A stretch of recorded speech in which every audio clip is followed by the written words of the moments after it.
ini Allah ampuni maafkan seluruh dosa-dosa kita. Jangan pernah bosan beristighfar.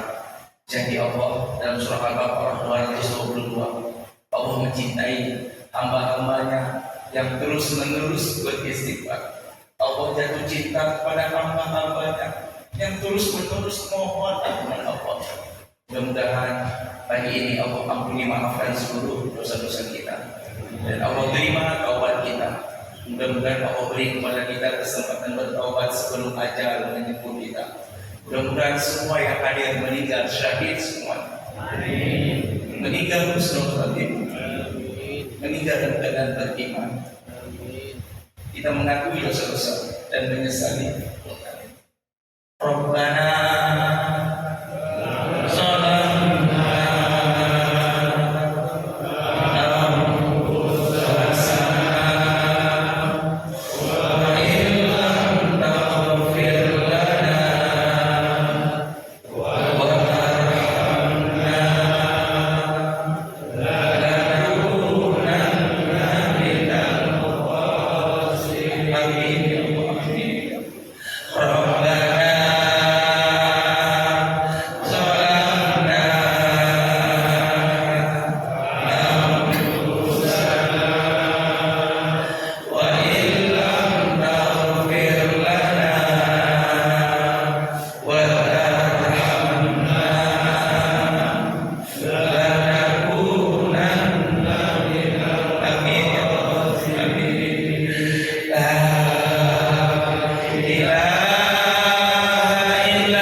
Assalamualaikum warahmatullahi wabarakatuh.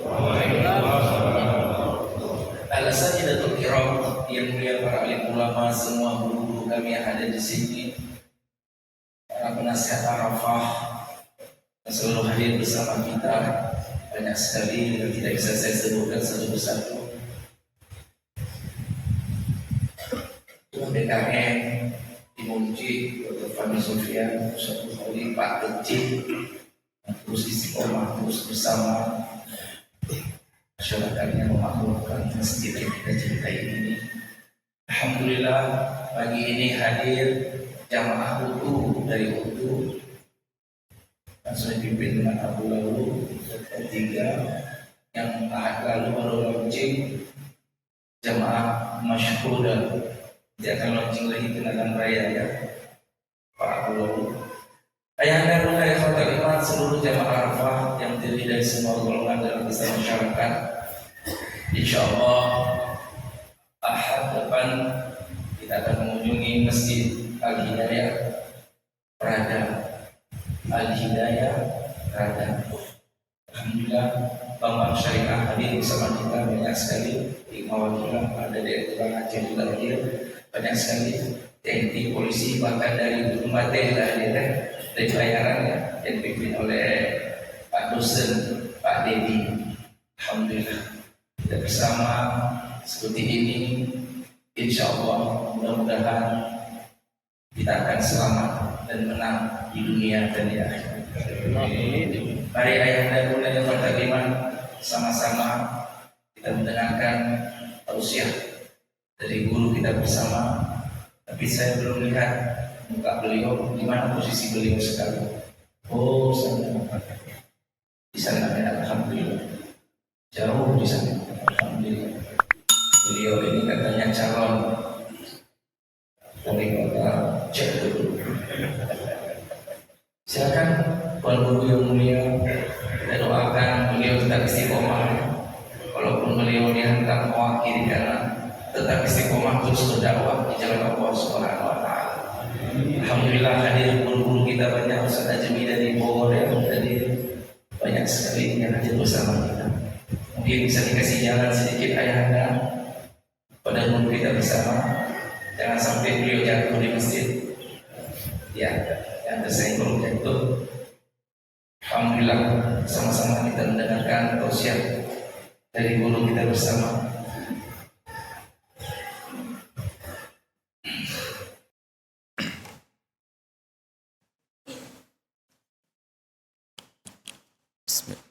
Bismillahirrahmanirrahim. Assalamualaikum warahmatullahi wabarakatuh.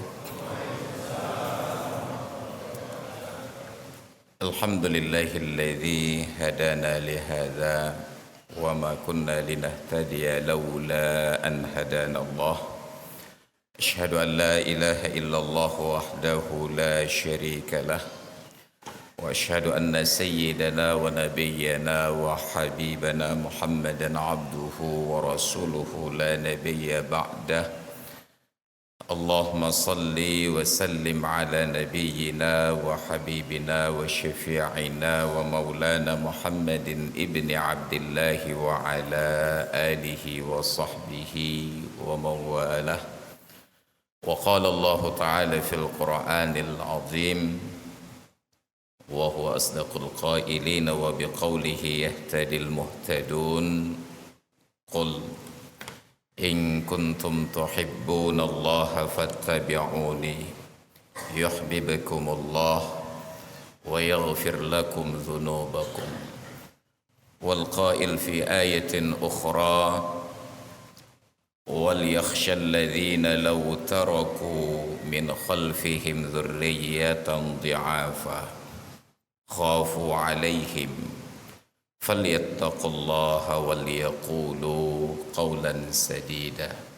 صدق الله العظيم وبلغ رسوله النبي الحبيب الكريم ونحن على ذلك من الشاهدين والشاكرين والحمد لله رب العالمين.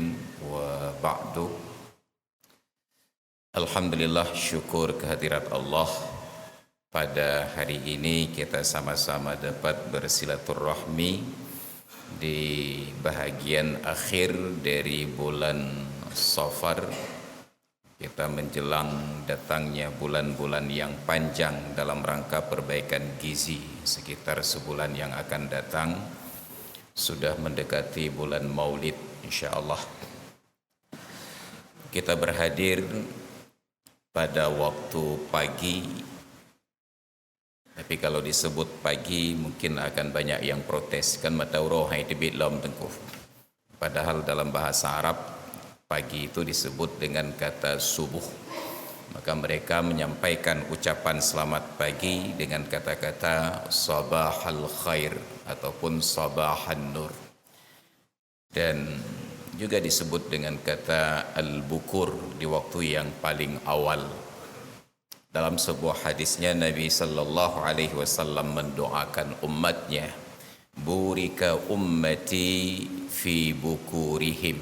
Semoga umatku ini diberikan keberkahan oleh Allah di waktu-waktu awal mereka, di waktu-waktu pagi mereka.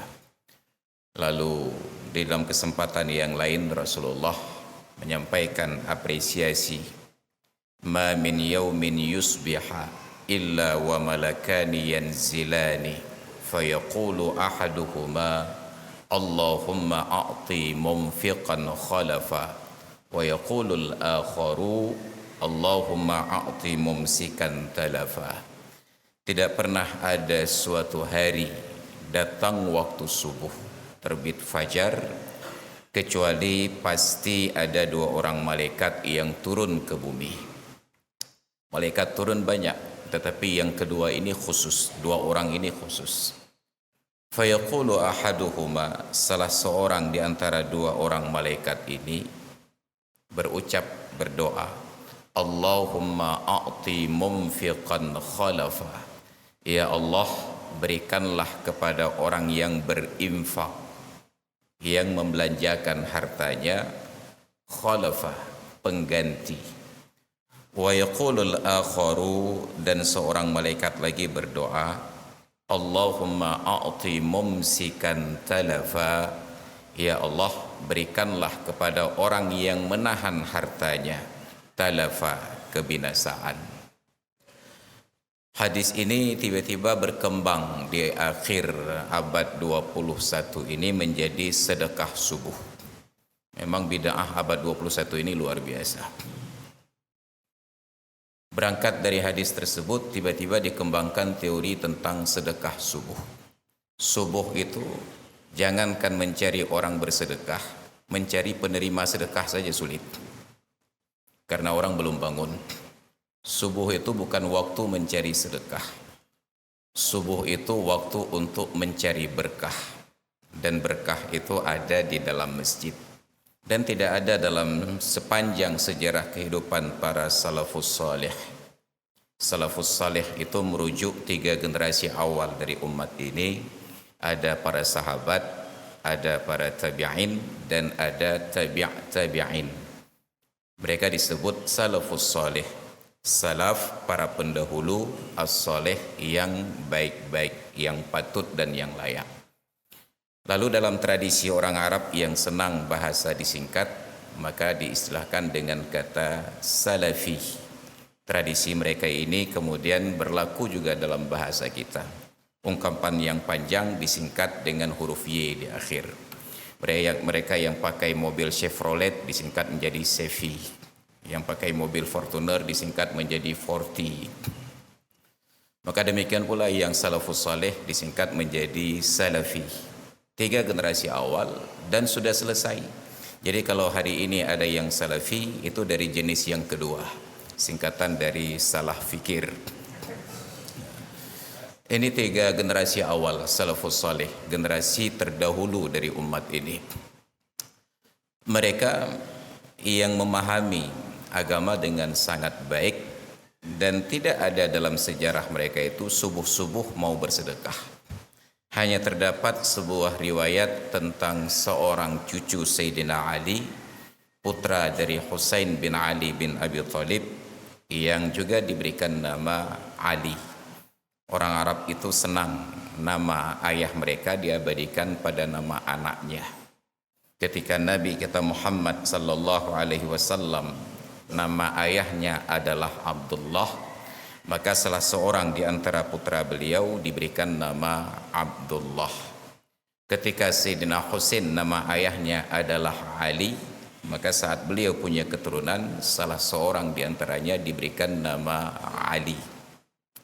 Kapan itu terjadi? Bila ada keistimewaan pada orang tua yang patut dibanggakan. Makanya saya tidak melihat ada di antara anak-anak Abu Lahab yang memberikan nama anaknya Abu Lahab, karena tidak patut dibanggakan.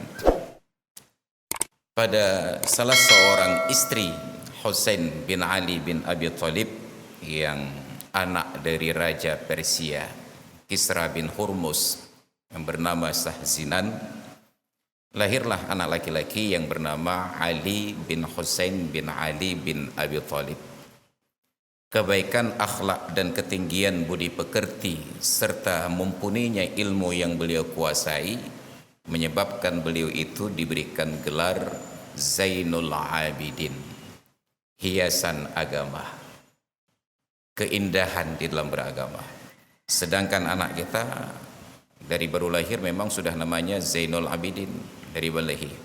Rumah sakit kita itu juga Zainul Abidin. Apa kelebihan beliau? Konon dalam riwayat, di zaman beliau hidup tidak ada orang miskin yang susah. Kenapa? Karena setiap mereka keluar pagi dari rumah bangun subuh untuk menuju masjid, mereka dapati di depan pintu rumahnya sudah ada bungkusan berisi sembako. Sembako itu sudah menjadi istilah, tidak harus 9 bahan pokok. Karena di negeri ini memang tidak konsisten berbahasa. Jadi ketika dari organisasi Arafah oleh ketuanya guru kita Tuan Guru Zul Arafah menyatakan segenap pengurus jamaah Arafah, yakinlah beliau belum pernah menghitung jumlahnya genap atau ganjil. Pokoknya segenap. Ini cahana betul ini apa? Hek dan beruno bahasa Indonesia ada pakai membacitkan. Jadi di zaman beliau ketika mereka bangun di waktu subuh, buka pintu menuju masjid, mereka dapati sudah ada paket sembako. Sembako itu kan singkatan dari 9 bahan pokok. Tapi dulu tidak sampai 9, hanya gandum, kemudian dengan tepung, selesai. Tidak perlu minyak, tidak perlu daging dan lain sebagainya. Mereka dapati kebutuhan untuk sepanjang hari. Kenapa untuk sehari? Karena dalam hadisnya Nabi menyatakan orang kaya itu enggak berat-berat sekali kriterianya. Hanya di negeri kita sekarang yang latah ikuti standar orang lain. Kaya itu mobilnya harus Alphard, kemudian kaya itu harus ada yang buka pintu mobil. Kaya itu rumahnya harus besar. Alphard itu kan mobilnya besar. Nanti juga istrinya juga harus besar. Asal sudah besar semuanya kan kekayaan. Padahal kata Nabi, man asbaha minkum aminan fi sirbihi, barang siapa di antara kalian bangun pagi dalam keadaan aman diri, keluarga dan lingkungannya, wa muafiyan fi jasadihi, dan dalam keadaan dijauhkan penyakit dari tubuhnya. Kita buka mata bisa melihat, kita gerakkan tangan berfungsi, kita melangkah, kaki juga bisa berjalan, kita bernafas, oksigennya masuk.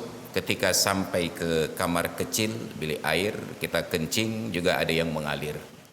Maka kata orang Aceh, wate tajak napa takayuh, wate hek napa tapiyuh, wate katro napa tatuh. Maka itu insya-Allah sudah aman. Muafiyan fi jasadihi. Wa indahu qutu yaumih, dan dia punya bekal makanan pokok untuk sepanjang harinya. Apa yang terjadi? Faka'annama hizat lahud dunya, maka seolah-olah semua kekayaan dunia itu menjadi miliknya. Jadi standar kaya itu terpenuhi 3 perkara tadi: aman diri, keluarga dan lingkungan, sehat badan, terpenuhi kebutuhan makanan pokok, selesai. Tidak pernah besarnya ukuran rumah menjadi barometer, tidak pernah mewahnya kendaraan menjadi sebuah ukuran. Sekarang kesehatan dan juga keterpenuhan makanan pokok dan keamanan tidak menjadi barometer kekayaan. Baru dianggap kaya apabila ada kebesaran-kebesaran yang tiga tadi.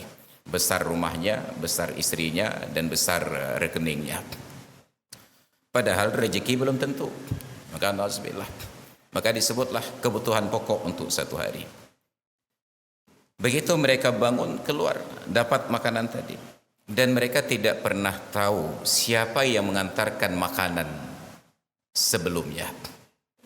Dan mereka tidak terlalu usil seperti kita mencari tahu sampai harus pasang CCTV, pasang intelijennya so ya intan. Nikmati saja. Intinya terlalu kepo. Urusan orang lain kita yang paling sibuk untuk ingin tahu. Bukan politisi tapi urus politik. Diskusi politik membuta-buta gitu. Ujung-ujung kakak. Mereka hanya mengurus urusan dirinya sendiri. Apa yang terjadi? Terus berjalan waktu sampai akhirnya Allah Ta'ala berkehendak Ali bin Husain bin Ali bin Abi Thalib yang dikenal dengan sebutan Ali Zainul Abidin ini meninggal dunia, berpulang ke rahmatullah.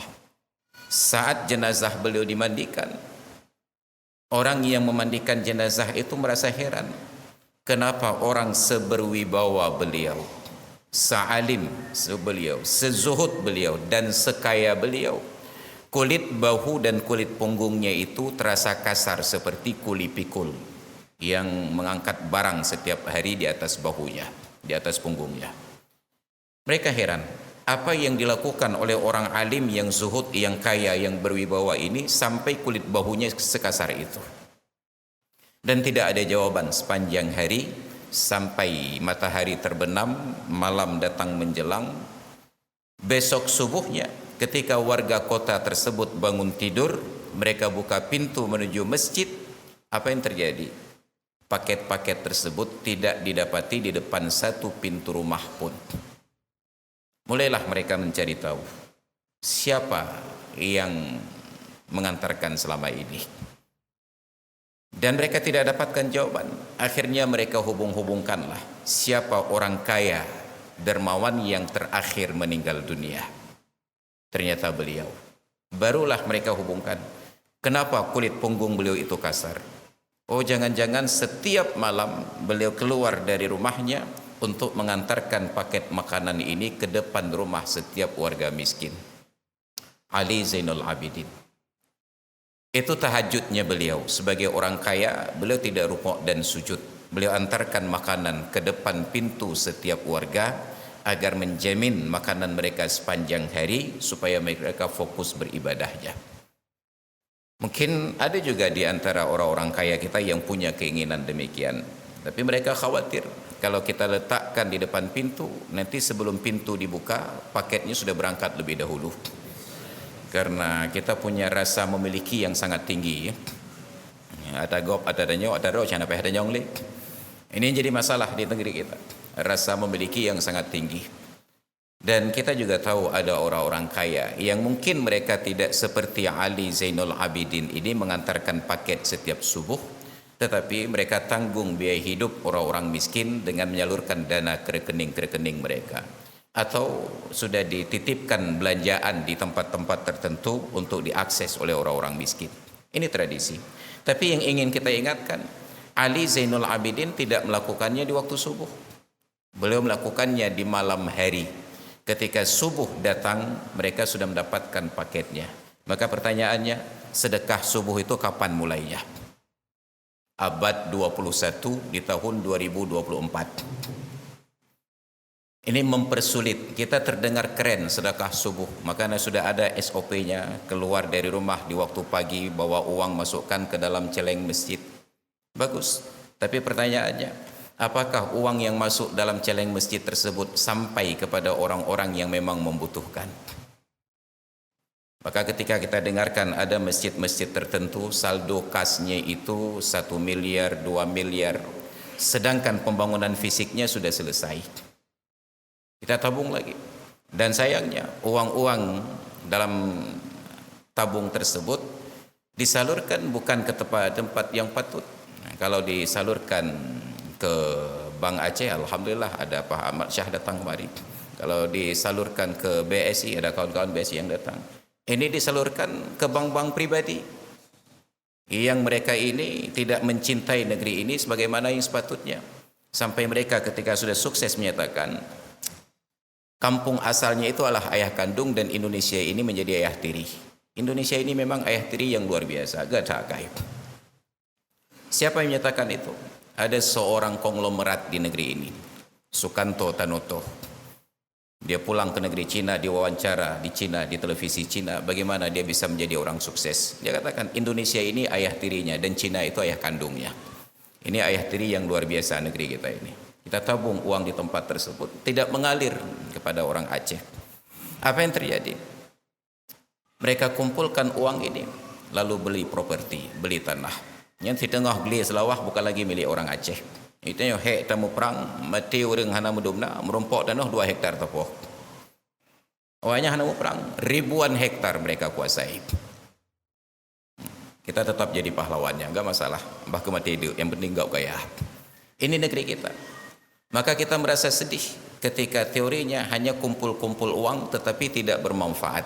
Padahal di sekitar masjid tersebut terdapat orang-orang miskin yang memerlukan akses dana. Bayangkan pasar-pasar itu dijejali oleh para rentenir yang menawarkan uang 1 juta 2 juta utang. Dan likuiditasnya sangat tinggi. Diantar sampai ke depan pintu, administrasinya tidak berbelit-belit. Mereka berani. Kenapa? Karena jaminannya adalah ancaman. Dengan debt kolektornya, dimaki dan lain sebagainya. Ada seorang kawan punya sebuah usaha. Lancar usahanya. Sekitar sebulan yang lalu dia telepon saya. Dia datang ke tempat saya. Dia telepon, enggak saya angkat karena saya sulit untuk mengangkat telepon. Be anpeng tebit, empeng tamong kalau tidak angkat. Akhirnya datang ke tempat saya. Singkat cerita dia katakan, Ustaz, saya entah bagaimana dalam posisi sedang sulit, akhirnya saya lihatlah di SMS yang masuk ada tawaran utang. Ini bukan online, offline dari koperasi-koperasi tertentu. Saya ambillah uang tersebut, enggak banyak, hanya 20 juta rupiah. Dan sekarang sudah berjalan 7 bulan. Posisi utang saya sudah 35 juta rupiah. 7 bulan. Dan ini deadline-nya tanggal sekian, Pak Ustaz. Kalau saya tidak bayar, maka utang saya bulan ini naik menjadi 38 juta rupiah. Naik utang setiap bulan 3 juta. Dan sayangnya, untuk hal-hal seperti ini semua pihak menutup mata. Bayangkan, dia di Aceh Besar, tetapi menghadapnya ke wali kota Cekelut. Keilhamnya. Dia menghadap saya. Apa yang bisa saya bantu?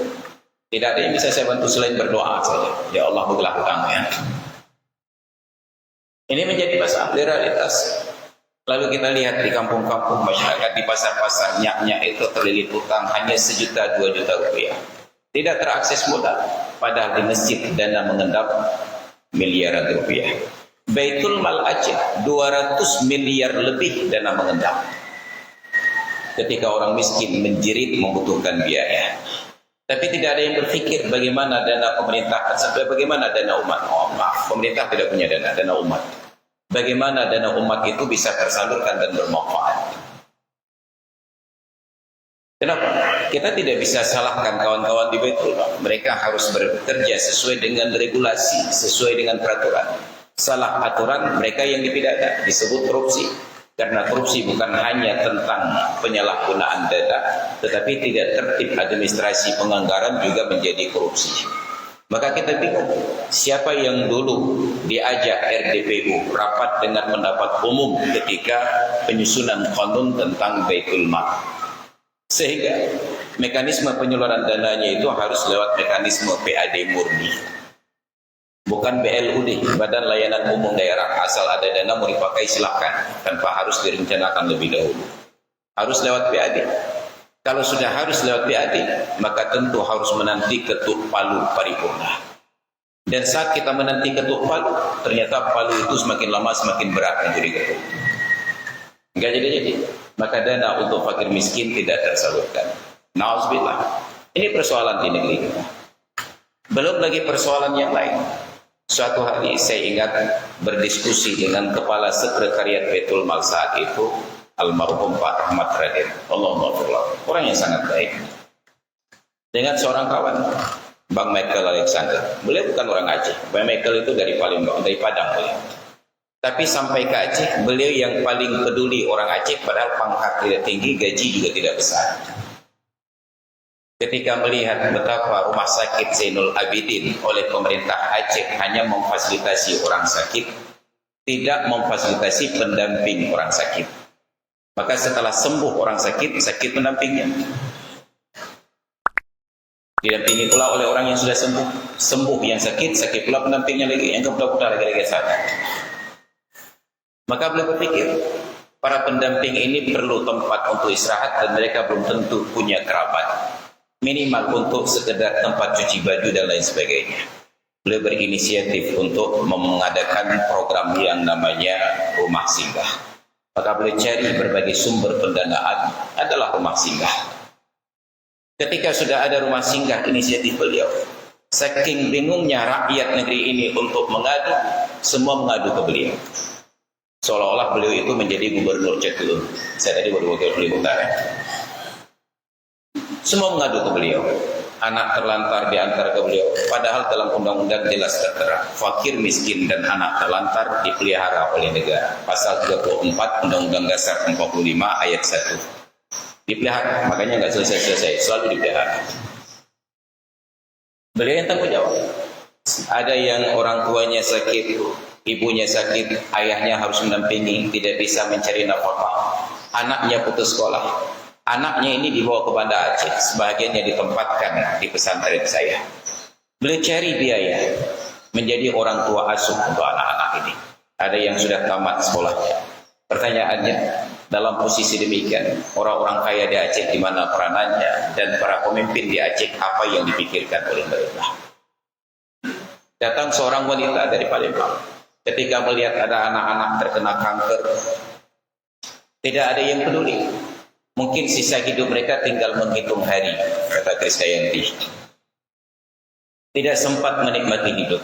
Maka beliau datang menemui anak-anak ini, dibuat tempat rumah singgah, C4. Itu bukan jenis bom.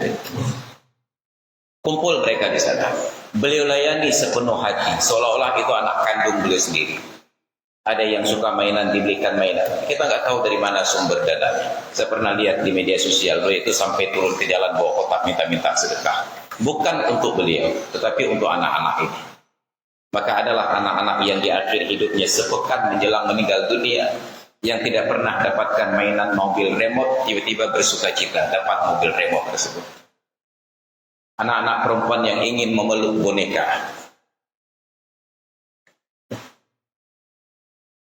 Diberikan dengan sepenuh hati. Kita melihatnya saja, ya Allah. Ada anak yang bengkak matanya. Nauzubillah. Beliau datang. Lalu pertanyaannya, di mana kehadiran dan peran kita? Ini Aceh. Tapi yang memikirkan nasib orang menderita di Aceh, orang luar Aceh. Yang membunuh orang Aceh, orang Aceh. Yang berusaha itu, orang Aceh. Maka untuk memerangi Aceh nggak perlu orang lain, cukup kirim orang Aceh. Yang pokok lebih dari orang. Yang peduli kita justru orang-orang dari luar. Yang peduli sejarah kita orang Jawa. Sejarah Aceh, kuburan Iskandar Muda. Coba kita semua yang hadir dalam ruangan ini mengingat kembali siapa di antara kita yang pernah berkunjung ke kuburan Sultan Iskandar Muda dan berdoa. Atau pertanyaan lebih sederhana lagi, berapa orang di antara kita yang hadir yang tahu di mana lokasi kuburan Sultan Iskandar Muda? Gak ada yang tahu. Tapi Cut Nyak bukan orang hebat, bukan raja, hanya seorang janda dari suami yang meninggal dunia, lalu tergerak untuk melakukan perlawanan, diasingkan ke Sumedang. Tapi setiap kali orang Aceh meninggal Sumedang, yang diingatkan Cut Nyak tahu dengan STPDN.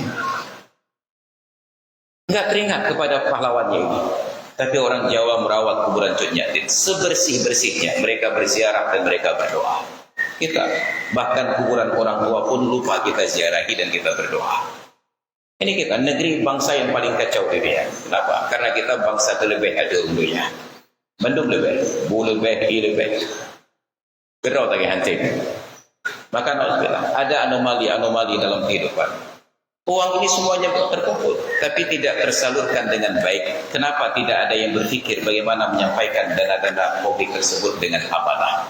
Maka ketika kita tidak amanah menyampaikan dana, semakin lama semakin menyusut. Jadi dana kita yang dulunya 8 triliun setiap tahun, dana bagi hasil migas, dana otsus, sekarang turun 4 triliun.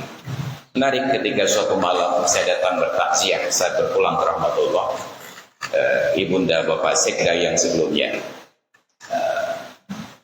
datanglah seorang bertanya beliau, Pak, bagaimana pendapat Bapak tentang dana otsus Aceh yang menyusut dari 8 triliun menjadi 4 triliun? Apa jawaban beliau? Dengan sangat sederhana. Apa kata beliau? Mampu garul hatanya. Ada hijau 8, kompo cik dapat bih. Hijau 8 po cik dapat bih. Mai hijau po apa? Anak payah pulang lagi. Kita tidak bersyukur. Maka kalau ingin bertambah rezeki, syarat bertambah rezeki syukuri. Dan untuk bisa menghasilkan syukur perlu ada syarat sebelumnya. Apa itu? Nikmati. Sekarang, jangankan untuk bertambah, bersyukur pun tidak. Jangankan untuk bersyukur, menikmati pun tidak. Hari ini apa yang kita nikmati dalam kehidupan kita sekarang? Ada banyak pria yang berstatus suami, punya istri, tapi tidak sempat menikmati keberadaan dengan istrinya. Kenapa? Karena dari pagi sampai petang habis waktu mencari rezeki. Di kantor, begitu malam menjelang, habis waktu di warung kopi. Tengah malam baru pulang ke rumah ketika suaminya sudah ke alam barzah. Ada anak-anak tidak sempat bercengkrama dengan mereka. SD nggak sempat diantarkan ke sekolah. Kenapa? Masuk kantor jam 7:30 pagi. Anak berangkat sendiri, istri berangkat sendiri, suami berangkat sendiri. Maka dalam kondisi begini saya sangat bersyukur kepada Allah menjadi pengangguran yang tidak perlu absen sidik jari. Antar anak ke sekolah. Itulah kenikmatan kita menjadi orang tua, mengantarkan anak ke sekolah, melepaskan mereka dengan cipika-cipiki. Ketika anak saya yang sulung sekarang kelas 3 SMA, baru masuk SD kelas 1 di tahun 2012. Saya antarkan dia ke sekolah tahun pertama. Di kelas 2, saya tanyakan ke dia, adikku cita-cita. Saya tanyakan ke dia, adikku cita-cita. Bahasa Aceh saya tanya. Kita ambil bahasa Aceh, cukup dengar. Ya, duk penyerat di bahasa Indonesia. Entah apa entah. Kayak gitu bahasa Indonesia. Adikku cita-cita. Apa jawabannya? Mau jadi polisi. Anak tengku mau jadi polisi. Saya tersinggung. Saya tanya, pakai adik kalau ajak polisi? Gagah ya. Pakai baju seragam dan pistol. Pakai anak ajak usah. Ini ajak dengan aku gaya-gaya. Sampai pote kurang mudah jakrong. Sampai pote kurang mudah jakrong. Oh, mau hati lobi. Berjalanlah waktu. Enggak saya tanyakan lagi karena hasilnya sangat mengecewakan. Tahun ketiga, tahun keempat, ketika dia duduk di kelas 4. Saya jemput dia pulang sekolah tetap dengan kain sarung tersebut. Begitu dia masuk mobil dia katakan, adik kena je rusam atau ya? Enggak saya tanyakan, dia katakan adik kena je rusam atau ya? Kenapa berubah? Ternyata anak saya itu memperhatikan. Ketika setiap pagi kawan-kawannya diantarkan ke sekolah oleh orang tuanya, orang-orang tua kawan-kawannya itu tidak sempat bercengkrama. Begitu sampai di depan pagar sekolah, turunkan anak, balik arah. Tapi saya karena memang tidak ada kantor dan tidak ada absen sidik jari, setelah turunkan anak, turun dari kendaraan, saya juga minta diulang. Pak Pengahabangan Satpam, setiap orang tua yang datang, saya sapa. Berjalanlah waktu. Maka akhirnya saya kenal dengan semua wali murid. Mereka selalu menegur sapa saya dan tidak pernah bertegur sapa dengan yang lainnya. Anak saya perhatikan, mangat dia saya, ramengon gitu ya. Semua orang menyapa saya dan tidak ada yang menyapa yang polisi, yang tentara, yang PNS. Sampai suatu hari di kelas 4 anak saya itu saya antarkan dia ke sekolah. Sudah telat sedikit jam 8. Sampai di depan pintu gerbang sekolah terlihat suami istri, dua-duanya pakai baju seragam PNS. Di atas kendaraan anaknya turun menangis, entah apa dalihnya wallahu alam. Ketika orang tuanya merasa sudah sangat mepet waktu masuk kantor dan anaknya bertingkah, akhirnya keluarlah jurus yang terakhir. Diputar ada umbunyu. Sedang diputar umbunyu, saya parkir di depan beliau. Entah karena malu atau hal-hal yang lain, akhirnya anaknya nggak jadi sekolah, diangkat ke atas kendaraan dan berangkat. Maka saya sangat bersyukur kepada Allah tidak ada terburu-buru sehingga harus putar telinga anak saya. Pengangguran. Kita tidak pernah berpikir bagaimana menjadikan nikmat itu sempat terasa. Mengantarkan anak ke sekolah, menjemput ketika pulang sekolah. Sekarang SD nggak sempat kita antar, tamat SD masuk pesantren. Tamat pesantren berangkat kuliah. Ketika mereka kuliah, okelah kita di Banda Aceh dekat kampus UIN, USK dan lain sebagainya. Tapi yang dari belah dari belah Selawak diantarkan ke Banda Aceh.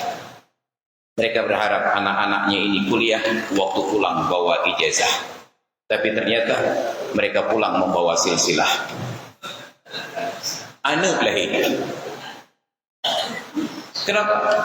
Karena kampus-kampus itu hampir tidak berpikir tentang bagaimana pergaulan laki-laki dan perempuan. Maka ketika kemarin keluar instruksi dari seorang rektor bahwa wajib berhenti aktivitas perkuliahan ketika azan berkumandang. Bagus, bagus. Tapi yang sudah sangat lama kita dambakan, ada seorang rektor di lingkungan kampus itu yang berbicara, jangan ada yang masuk lingkungan kampus ini melanggar syariat. Dengan pakaian yang terbuka aurat, berpeluk-pelukan mesra laki-laki dan perempuan. Yang sampai yang kiamat anak berkeluar kampus. Pertanyaannya, dosa apa yang dilakukan oleh dosen dan mahasiswa ketika tetap lanjutkan kuliah saat azan berkumandang? Ini juga syariat. Tidak ada pelanggaran syariat. Karena tidak wajib salat di awal waktu. Wajib salat di dalam waktu. Di awal waktu sunat. Untuk siapa? Yang tidak punya aktivitas. Duduk, jentik-jentik rukung gerak. Salat berjamaah di awal waktu. Tapi orang yang sedang belajar dan mengajar, mereka sedang dalam menjalankan perintah Allah Subhanahu wa taala. Mereka sedang melakukan ibadat ketaatan. Maka salat di awal waktu bukan harga mati. Sudah cukuplah 2 saja harga mati. NKRI dengan vaksinasi. Jangan ditambah yang lain-lain lagi. Allah berikan ruang yang panjang. Salat zuhur itu dari jam 12.40 sampai jam 6, jam 15.40. Panjang waktunya. Berhenti waktu berkumandang azan. Dan azan berubah-ubah waktunya. Okelah sekarang jam 12.40. Nanti akan tiba azan zuhur jam 12.20. Maka tugas bagian akademik, bagian pengajaran menyusun ulang jadwal kuliah setiap berganti bulan. Habis pun bawa satunya. Tidak adakah pikiran yang revolusioner untuk memudahkan kehidupan kita? Ini kekacauan di negeri ini. Maka dalam keadaan kita tidak sempat menikmati hidup, sudah bangun rumah besar-besar, tapi ternyata rumah berubah menjadi hotel. Kenapa? Check in di waktu sore, check out di waktu pagi. Datang peraturan dari PJ Gubernur. Saya sangat bangga saat itu. Penguatan syariat, tidak boleh terbuka aurat di ruang publik, tidak boleh berboncengan laki-laki perempuan yang bukan mahram, warung kopi wajib tutup jam 12 malam. Saya sangat bangga saat itu. Tapi ketika dieksekusi, sampai hari ini sebelum baca berita ada Satpol PP dan WH yang dikerahkan untuk menjaga orang-orang yang terbuka aurat dan yang berpacaran. Tapi sudah hampir setiap hari saya baca berita Satpol PP dikerahkan untuk menutup warung jam 12 malam. Yang kan kita pakai ya? Pertanyaannya, dosa apa dari orang yang jualan kopi di atas jam 12? Walaupun kita sepakat, seharusnya jam 12 sudah selesai. Tapi mereka yang lanjut jualan sampai di atas jam 12, tidak ada dosa yang dilanggar. Kenapa yang tidak ada dosa lebih dahulu kita sasar? Kenapa tidak yang terbuka aurat? Tadi malam, saya pulang dari pengajian di masjid kecil ini, singgah di sebuah swalayan. Terlihat ada anak-anak muda naik sepeda motor. Saya pikir yang seorang itu perempuan sedang bonceng. Itu lu untung mulai dah. Dia pakai warna pirang lah. Nyalih dari dalam perut mak ayuna lalu jadi bidik kuning. Saya pikir perempuan nekat sekali pakai celana pendek. Ternyata bencong. Ketika santri ingin membayar, idang bencongnya dikelah. Kalau ni lah dia kena tepuk tu kalau tapi nanti saya khawatir akan bermasalah dengan hukum. Kalau saya tegur, sah-sah saya tegur. Kenapa kamu hidup di Aceh, di negeri saya ini melanggar syariat? Tapi yang saya tidak siap adalah ketika nanti respon sebaliknya tidak sesuai dengan harapan. Ditantang saya. Ini tanya wajah ke kamu jawab Aceh bertantang ulang. Itu berita hari Ustaz Masrul Aidi diamankan oleh Polsek Syah Kuala karena berkelahi di sore. Wah, enggak hanya dia ceramah bukan ya? Pertanyaannya, hal-hal seperti ini siapa yang akan luruskan? Maka PJ Wali Kota Banda Aceh sejak periode yang lalu sudah saya berikan arahan seperti ini. Wali Kota juga memberikan arahan ke Wali Kota Banda Aceh. Meluruskan syariat itu sederhana, tidak perlu biaya. Anda sudah punya Satpol PP dan WH yang digaji rutin setiap bulan. Mereka ada di kantor, tugaskan sebahagian mereka pergi ke Masjid Lamprit, di tempat muslim lalu lintas itu berada. Ketika lampu lalu lintas menyala merah, mereka berhenti patroli. Enggak perlu marah, enggak perlu tangkap, tidak perlu berdebat, hanya perlu menegur saja. Terlihat ada yang laki-laki pakai celana pendek. Sapa saya, Assalamualaikum, Waalaikumsalam. Yang pakai lupa ni bang. Yang tentu bapak yang ada nyawanya dari dua dajuk panjang long. Lagi maaf apa benda sebuah kedebit. Tegur saya kagat, nanti ngobet ulang dia. Terlihat orang perempuan pakai baju ketat, mungkin tetap pakai jengkak. Baju ketat, kenapa baju ketat begitu? Memang tak boleh bayar? Tidak boleh, syariat tidak boleh. Baju itu bukan membungkus badan, harus menutup aurat. Besok jangan lagi. Sehari, 2 hari, 3 hari kita praktek begitu. Yakinlah setiap orang yang melintas di depan Masjid Lamprit akan berfikir, yang menyedah aurat itu apa? Mana itu? Anak perlu yang pakai. Di kampus Kopel Madrussalam itu sudah ada satpamnya. Enggak perlu patroli. Habis bahan bakar menimbulkan polusi. Standby kan mereka tetap berada di pintu gerbang Simpang Balon. Dan pintu tambang dan pintu tebing. Asal ada yang melintas pintu tersebut melanggar syariat, tegur saja. Yang pekalu pun tu. Malik yang maaf kedua, apa dia? Yang tengok pilih liganya. Tegur saja. Ada yang lewat berboncengan laki-laki perempuan. Hentikan sebentar tanya. Nyelikut so. Adik pak. Adik merokok pajan. Berusaha pak. Nah, yang tengok pilih itu. Maka kalau itu yang kita lakukan, selesai. Tidak terlihat lagi pelanggaran merajalela di ruang publik. Tapi inilah ketika Rasulullah dakwahkan Islam, basis dakwah Islam itu adalah akhlak. Ini Islam, basisnya adalah dakwah, basis dakwah adalah akhlak.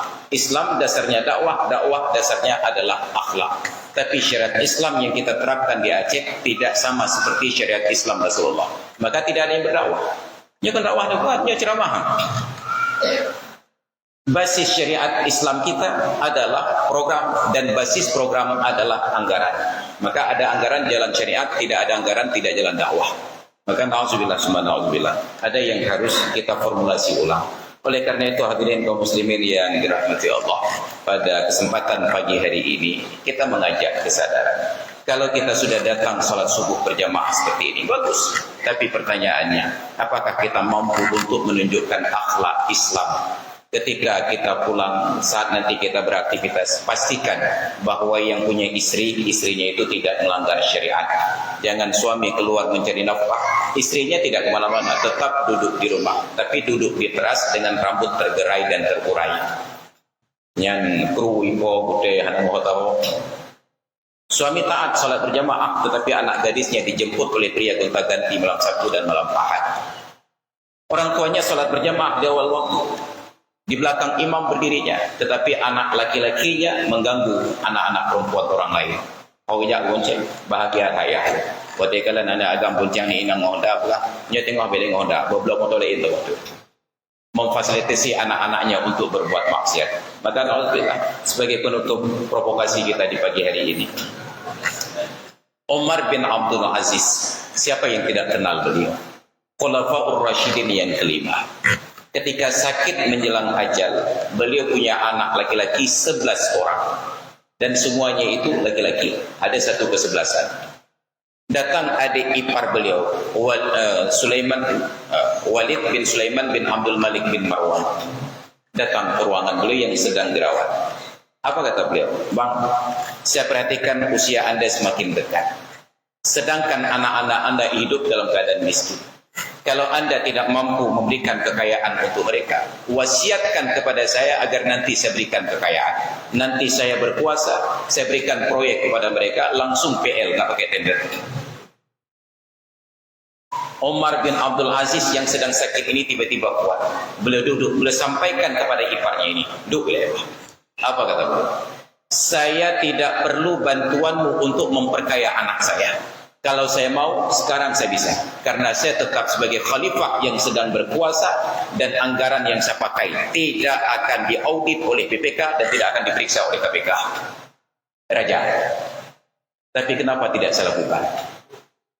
Karena saya sangat yakin setelah saya meninggal dunia, anak-anak saya yang 11 ini tidak lepas dari dua kemungkinan. Kemungkinan yang pertama berbuat taat, kemungkinan yang kedua berbuat maksiat. Maka kalau anak-anak saya taat, cukuplah Allah Ta'ala yang menjamin rezeki mereka. Wa may yattaqillaha yaj'al lahu makhraja wa yarzuqhu min haitsu la yahtasib. Beliau baca ayat tersebut. Adiknya protes. Bukan dia punya taat, Bang. Punya maksiat. Bagaimana kalau anak Anda durhaka? Apa kata beliau? Kalau anak-anak saya durhaka dan berbuat maksiat, maka saya berlepas diri kepada Allah Ta'ala dari bertanggung jawab atas dosa mereka agar tidak menjadi donaturnya. Jangan sampai harta yang saya wariskan mereka gunakan untuk berbuat maksiat kepada Allah. Maka silahkan anak saya hidup dalam keadaan miskin. Apa yang terjadi? Raja pengganti beliau yang adik iparnya ini juga punya 11 orang anak laki-laki, dititipkan harta kekayaan ribuan dinar setiap orang. Setelah waktu berlalu, ternyata anak-anak raja yang kaya ini ada yang menjadi pengemis di jalan raya. Tapi anak Umar bin Abdul Aziz ada yang sanggup memberangkatkan logistik satu pasukan untuk berperang di jalan Allah. Kekayaan bukan dari warisan orang tua, tetapi berasal dari rezeki yang Allah berikan kepada kita semuanya.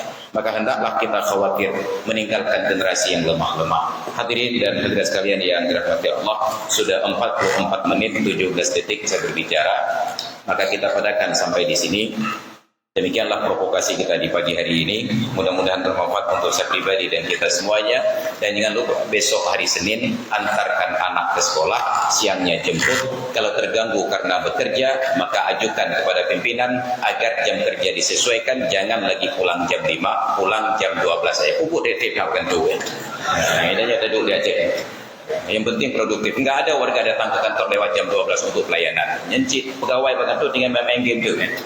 Maka biarlah bekerja 6 hari dalam sepekan, bila perlu 5 hari sepekan tetap pulangnya jam 12 agar kita lebih menikmati hidup daripada bekerja untuk menghasilkan sesuatu.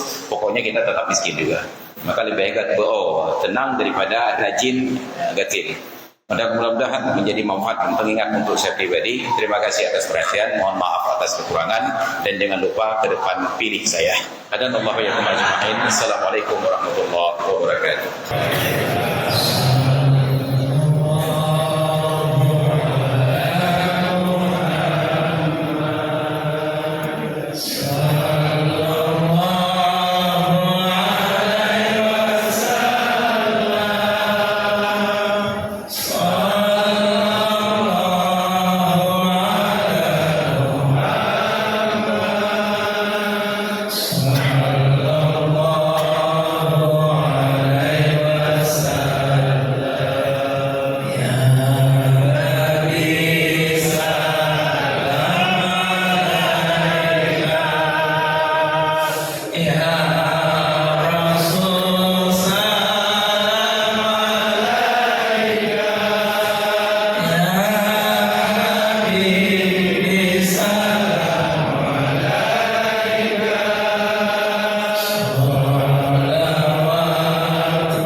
bersama pesan beliau, setiap kita harus berdakwah, mengajak umat takut kepada Allah, mengajak umat sujud kepada Allah. Maka itu ayahanda Buddha Ikhwatal Iman, depan satu orang buat satu ke masjid di Masjid Al-Hidayah berada. Ayahanda Buddha Ikhwatal Iman, insya Allah di luar sama Ustaz Asnawi ada herbal ya, mau siwa madu, silakan, namanya Mans Halal. Mari sama-sama kita bersalaman-salaman dengan guru-guru kita, dengan semua jamaah Arafah. Mudah-mudahan setelah ini insya Allah diampuni dosa-dosa di antara kita, dan setelah ini tidak ada dusta di antara kita.